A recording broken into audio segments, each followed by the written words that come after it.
எடுக்காத சென்சஸ்க்கு அறிவிக்கப்படாத டீலிமிட்டேஷன் ப்ராசஸ்க்கு இன்னைக்கு தொகுதி மறுவரை கூட்டம் நடந்திருக்குங்க.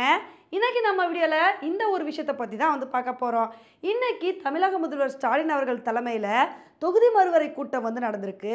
இந்த கூட்டத்தில் கேரளா முதல்வர் பினராயி விஜயன் அவர்களில் இருந்து கர்நாடகாவோட துணை முதல்வர் சிவக்குமார் அவர்கள் வரைக்கும் கிட்டத்தட்ட 24 கட்சியோட தலைவர்கள் இந்த ஒரு கூட்டத்தில் கலந்துருக்காங்க. இதில் கலந்துக்கிட்ட தலைவர்கள் தொகுதி மறுசீரமைப்பை பற்றி பல விஷயங்கள் பேசியிருக்காங்கங்க.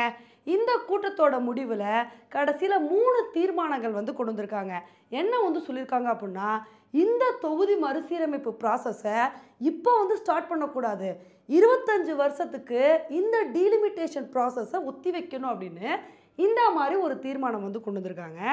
அதுக்கப்புறம் என்ன சொல்லியிருக்காங்க அப்படின்னா, அப்படியே இந்த டீலிமிட்டேஷன் ப்ராசஸ் ஸ்டார்ட் பண்ணாலும் இந்த ப்ராசஸ் வெளிப்படைத்தன்மையோடு இருக்கணும், கொஞ்சமாவது டிரான்ஸ்பரண்ட்டாக தான் இதை ஸ்டார்ட் பண்ணணும், அதை விட்டுட்டு இவங்க இஷ்டத்துக்கு எதுவும் பண்ணக்கூடாது அப்படின்னு ரெண்டாவதாக இந்த தீர்மானத்தை கொண்டு வந்திருக்காங்க.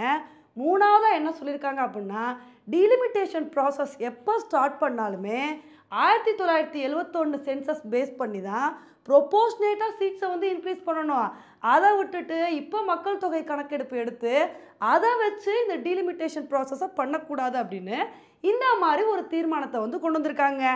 ஆனால் இந்த கூட்டத்தில் நடந்த கூத்து என்ன அப்படின்னா, இந்த ஒரு கூட்டத்துக்கு அழைப்பு விடுத்த எல்லா முதல்வர்களும் இந்த கூட்டத்தில் கலந்துக்கலாங்க. ஃபஸ்ட்டு சந்திரபாபு நாயுடு அவர்கள் இந்த கூட்டத்தை ஸ்கிப் பண்ணியிருக்காரு. இதை பார்க்கும்போது சரிப்பா, அவர் கூட என்டிஏ கூட்டணியில் இருக்காரு, அதனால இந்த கூட்டத்தில் கலந்துக்கல அப்படின்னு இதை நம்ம கேஷுவலாக எடுத்துக்கலாம். இன்னொரு பக்கம் ஜெகன்மோகன் ரெட்டி அவர்களும் இந்த ஒரு கூட்டத்தை ஸ்கிப் பண்ணிட்டாருங்க. இதை பார்க்கும்போது நம்ம சாதாரணமாக எடுத்துக்கலாம். ஏன்னா இவர் இண்டி கூட்டணியில் இல்லை, அதனால இந்த ஒரு கூட்டத்தில் கலந்துக்கல அப்படின்னு இதையும் நம்ம சாதாரணமாக கடந்து போயிடலாம்.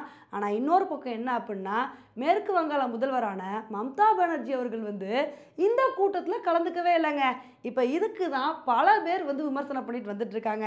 ஏன்பா, இண்டி கூட்டணியில் உள்ள முக்கியமான கட்சி மம்தா பானர்ஜி அவர்களோட கட்சி தான், அப்படி இருக்கும்போது அவங்களே இந்த கூட்டத்தில் கலந்துக்கல அப்படின்னா இது என்ன சொல்கிறது? உங்கள் கூட்டணியில் உள்ளவங்களே உங்களோட கருத்தை ஏற்றுக்க மாட்டாங்க. இப்படி இருக்கும்போது மற்றவங்க எப்படி உங்கள் கருத்தை ஏற்றுக்குவாங்க? இது மாதிரி தாங்க பல பேர் விமர்சனம் பண்ணிட்டு வந்துட்டுருக்காங்க. இந்த விஷயத்துக்கு தான் ஒரு சில பேர் என்ன கிண்டல் பண்ணுறாங்கன்னா, ஏன்பா எதுக்கு கூட்டம்லாம் நடத்தி இவ்வளோ கஷ்டப்படுறீங்க? உங்கள் எதிர்க்கட்சி தலைவர் ராகுல் காந்தி அவர்களை பார்லிமெண்ட்டில் கொஸ்டின் கேட்க சொல்லுங்கள், இந்த டீலிமிட்டேஷன் ப்ராசஸ்க்கு எதிராக கொஸ்டின் கேட்டால் கரெக்டாக ஆன்சர் கிடைக்க போகுது, அவரை கொஸ்டின் கேட்க சொல்லுங்கப்பா அப்படின்னு இது மாதிரி கிண்டல் பண்ணிட்டு வந்துட்டுருக்காங்க. ஆனால் ராகுல் காந்தி அவர்கள் டீலிமிட்டேஷன் ப்ராசஸ்க்கு எதிராக கொஸ்டின் கேட்பாரா? கேட்டார்னா பயங்கரமாக மாட்டிக்குவாருங்க. ஏன்னா ஆல்ரெடி ராகுல் காந்தி அவர்கள் என்ன சொல்லிட்டு இருக்காரு, காஸ்ட் சென்சஸ் பேஸில் தான் ரிசர்வேஷன் கொடுக்கணும், இப்போ இருக்கிற மாதிரி ரிசர்வேஷன் இருக்கக்கூடாது அப்படின்னு அவரே மக்கள் தொகை கணக்கெடுப்பை வச்சு தான் எல்லாமே பண்ணணும்னு சொல்லிட்டு இருக்காரு. அப்படி இருக்கும்போது டீலிமிட்டேஷன் ப்ராசஸுக்கு எதிராக ராகுல் காந்தி பேசினார்னு வச்சுக்கோங்களேன், அவரை எல்லாருமே பிடிச்சிருவாங்க. ஏன்னாப்பா ரிசர்வேஷன் மட்டும் மக்கள் தொகை கணக்கெடுப்பை வச்சு கொடுக்கணும்னு சொல்கிறீங்க, டீலிமிட்டேஷன் ப்ராசஸ் மட்டும் இப்படி பண்ணக்கூடாதுன்னு சொல்கிறீங்க, அப்போ ஒரு பேச்சு பேசுகிறீங்க, இப்போ ஒரு பேச்சு பேசுகிறீங்கன்னு சொல்லி அவரை பயங்கரமாக பிடிச்சி கேள்வி கேட்க ஆரம்பிச்சிருவாங்க. அதனால ராகுல் காந்தி அவர்கள் இந்த டீலிமிட்டேஷன் ப்ராசஸை பற்றி வாயவே திறக்க மாட்டாருங்க. அதையும் மீறி வாயை திறந்தார்னு வச்சுக்கோங்களேன், பீகார் எலெக்ஷனில் வசமாக மாட்டிக்குவார். ராகுல் காந்தி அவர்கள் மட்டும் இதை பற்றி பேசினார்னா பாஜக அதையே ஆயுதமாக பயன்படுத்தி பீகார் எலெக்ஷனில் பெரிய பிரச்சாரத்தை பண்ண ஆரம்பிச்சிருவாங்க. பாஜக என்ன தெரியுமா சொல்லுவாங்க, பாருங்கள் நாங்கள் என்ன டீலிமிட்டேஷனை பற்றி எந்த அறிவிப்புமே வெளியிடலை, அப்படி இருக்கும்போது டீலிமிட்டேஷனுக்கு எதிராக பொங்குறாங்க பாருங்கள், நாங்கள் உங்களுக்கு நல்லது பண்ணி நிறைய தொகுதிகளை கொடுக்கணும்னு நினைக்கிறோம், ஆனால் பாருங்கள் காங்கிரஸ் உங்களை பற்றி கொஞ்சம் கூட கவலையே இல்லாமல் உங்களுக்கு எதிராக செயல்படுறாங்க அப்படின்னு இதை வச்சே பிரச்சாரம் பண்ணி பாஜக பீகாரில் நல்லா ஸ்கோர் பண்ணிடுவாங்க. அதனால் இந்த விஷயத்தில் காங்கிரஸ்னால் எதுவும் சொல்லவும் முடியாமல் மெல்லவும் முடியாமல் பயங்கரமான ஒரு இடியாப்ப சிக்கலில் மாட்டிக்கிட்டாங்க. தமிழகத்தில் இப்போ தொகுதி வரையறைன்னு சொல்லி இவ்வளோ பெரிய கூட்டம் நடந்திருக்கு. இதை பற்றி பாஜக தலைவர் அண்ணாமலை அவர்கள் ஒத்த வார்த்தையில் கலாய்ச்சி விட்டுட்டாருங்க.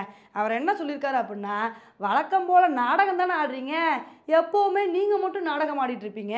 இப்போ இந்த நாடகத்தில் மற்ற மாநில முதல்வர்களையும் சேர்த்து வச்சு நீங்கள் வந்து கற்பனை நாடகம் ஆடிக்கிட்டு இருக்கீங்க. நீங்கள் எதுக்கு இந்த மாதிரிலாம் பண்ணுறீங்கன்னு எங்களுக்கு தெரியாதா? ஏன்னா தமிழகத்தில் டாஸ்மாக் ஊழல் பெரிய பிரச்சனையாக வந்து போய்கிட்டு இருக்கு. இந்த ஒரு பிரச்சனையை மூடி மறைக்கணும் அப்படின்றதுக்காண்டி இல்லாத பிரச்சனையை நீங்கள் வந்து உருவாக்கிக்கிட்டு இருக்கீங்க. உங்களை பற்றி கண்டிப்பாக மக்கள் புரிஞ்சுக்குவாங்க அப்படின்னு பாஜக தலைவர் அண்ணாமலை அவர்கள் இந்த மாதிரி ஒரு கண்டனத்தை வந்து பதிவு பண்ணியிருக்காருங்க. ஓகே ஃப்ரெண்ட்ஸ், இந்த ஒரு விஷயத்தை பற்றி நீங்கள் என்ன நினைக்கிறீங்க அப்படின்றத என்னோட கமெண்ட் செக்ஷனில் வந்து போடுங்க. இதே மாதிரி இன்னொரு வீடியோவில் உங்களை வந்து மீட் பண்ணுறேன். Bye friends.